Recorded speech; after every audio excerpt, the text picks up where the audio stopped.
Hey guys, Coach Keith Keppner here. Let's talk about the Pacquiao versus Barrios fight that just completed. With this fight, just full disclosure, I'm not a Pacquiao fan. I'm not a Pacquiao hater.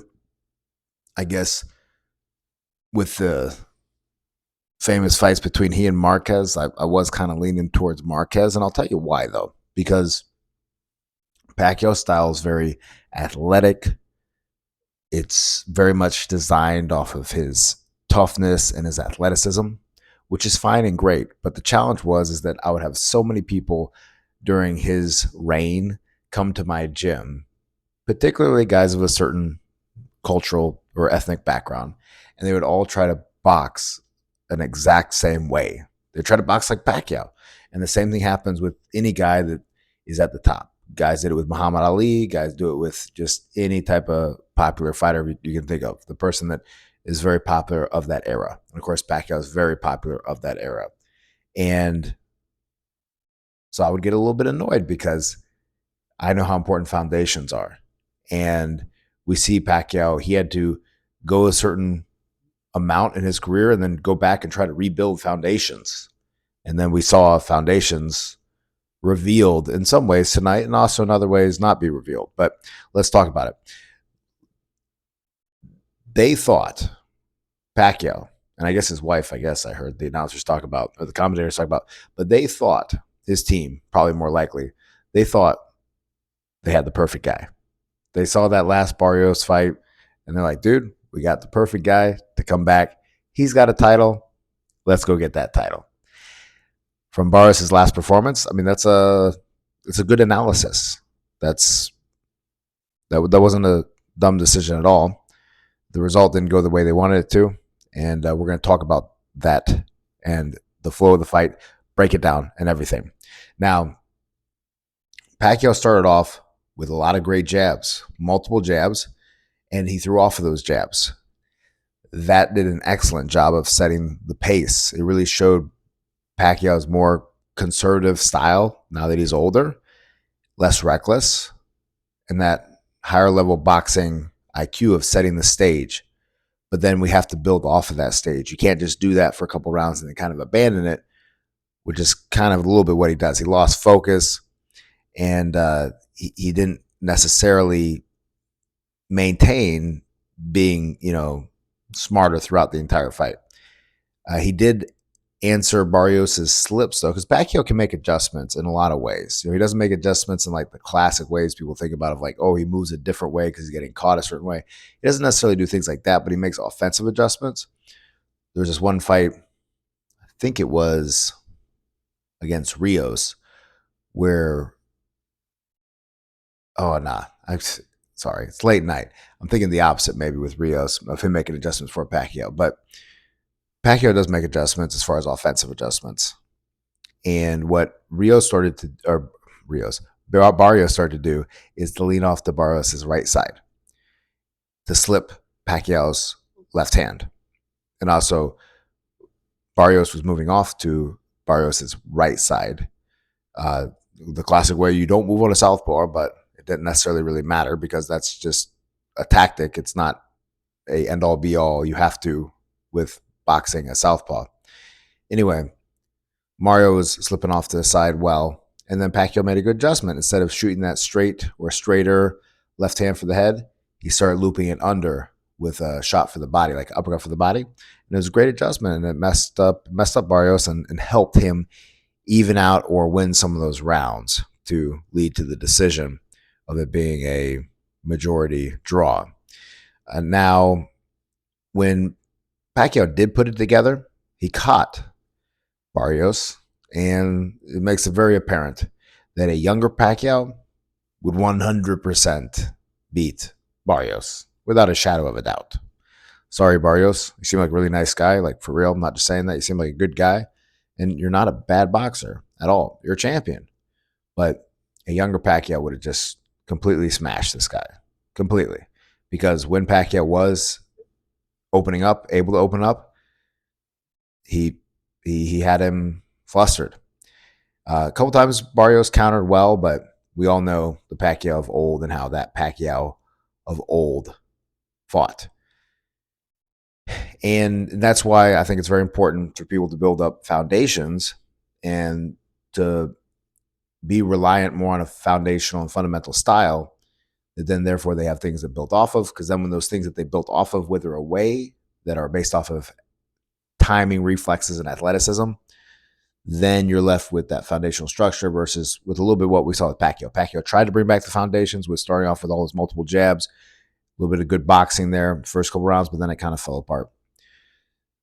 With Pacquiao, he should get paid double for this fight. He needs to get paid, or I guess he wanted to be paid. Maybe he shouldn't be paid, but he wanted to get paid actually double. He wanted to get paid as job as the draw on the card, as the challenger, which really he was treated like the champion, and understandably so. He's a Hall of Famer, everything else, all-time great type fighter. But also, he wanted to get paid as the referee as well. And that's where Barrios' corner said so well multiple times, don't let that guy be the referee.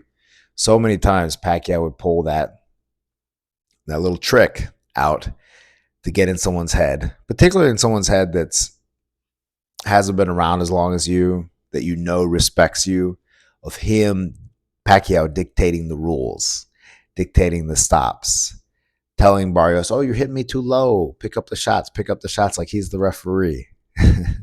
and Barrios' corner told him so well multiple times, he's not the referee. Go after that guy. And that's where there's so many chances. There were so many chances against another type of fighter.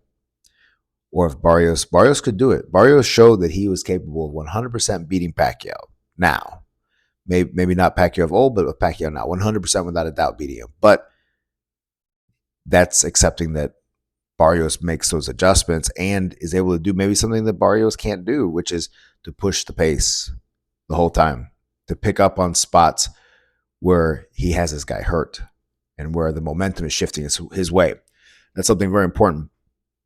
I've been talking about with one of my fighters recently is once you create that momentum shift, you got to keep that momentum shift. It's easy to start the mudslide, right, or the avalanche, but then just back away and it stops.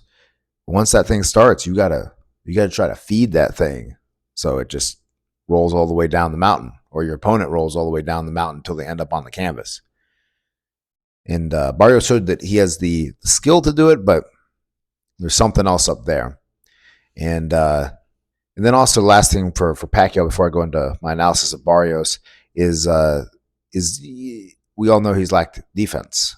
And he showed that again tonight.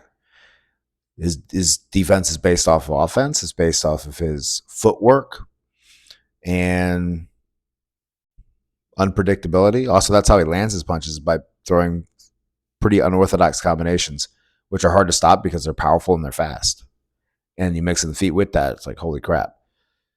And you see again, when you take away those athletic pieces, then it starts to crumble down a little bit, so that therefore he can't even edge out against a guy like Barrios, who is really the right type of guy for Pacquiao to beat. They thought they had their guy. They thought they had their mark. But Barrios wasn't their mark, and that's the credit to Barrios. Then we'll talk about Barrios. He couldn't believe for the first couple rounds, I think, that he was in the ring with Manny Pacquiao. You could tell by his posture, by his demeanor, a little bit of Pacquiao influencing it by always touching the gloves nonsense. It looked like he was sparring because there's that much respect. There's that much disbelief that I'm here. And then he shook off that disbelief and started fighting and started turning the fight more his way, so that it ended up in the way that it did, being a draw and him retaining the title.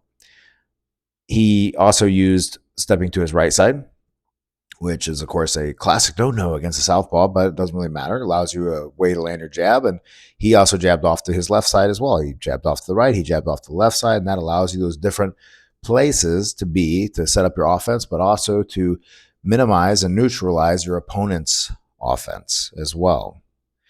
And then he also jabbed first a lot. There were some rounds there where he himself lost focus, or again, didn't, like I'm talking about, feed on the momentum. Once the the cart is rolling, you got to keep it pushing. Don't just start the cart rolling and you just look at it and then until it slows down and stops. You got to keep the momentum going.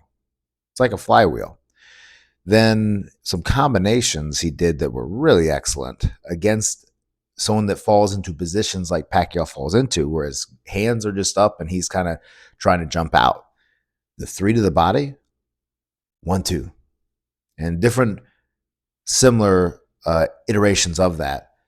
A body shot and then like a 1-2, because he'll get that body shot because Pacquiao's a little bit close and he's got longer reach. Then Pacquiao does his jump up with his hands up, but he's square. He's not looking to catch or defend as he jumps out or block of any type. And then you catch him with other shots. Great combination. Then also shooting the 2-5-2, so the right hand, left uppercut, right hand, straight up the middle, again, of Pacquiao just falling into this idea of I'm just going to put my hands up, and then also mixing the left uppercut here and there. He does that more. He wipes the floor with Pacquiao.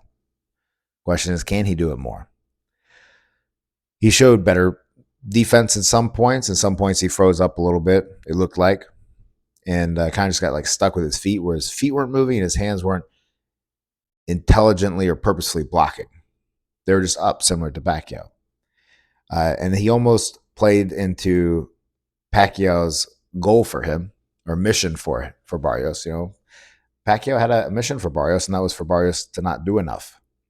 And Barrios almost didn't do enough to keep his title.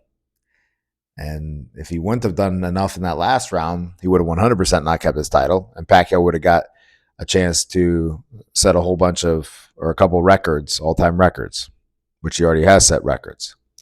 To be clear, though, we have to remember that when we're judging boxing or records in boxing, you have to understand when definitions change, right? When the definition of a champion changes, when there isn't one championship anymore, like it used to be only one belt or one champ, the NBA, National Boxing Association.